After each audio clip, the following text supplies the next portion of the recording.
Donnie Pangilinan, tinanong kung bakit ayaw niya pang bumitaw sa relasyon nila ni Bel Mariano. Ito nga naging sagot ng Matini Idol. Paano ko mapapatunayan sa kanya ang everlasting love ko? Yung mga pangako kong siya lang hanggang sa huli. Yung mga salita ko at pangako, paano ko na lang mapapatunayan lahat yon kung bibitaw na lang agad ako? Hindi ganun ang pananaw ko sa pagmamahal. Lahat tayo iisa ang paniniwala pagdating sa love.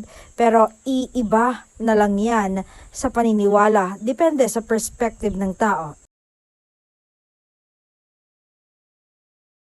Basta mag-stay ako. Ito kasi yung paraan ko para patunayan yung genuine love ko para kay Bel.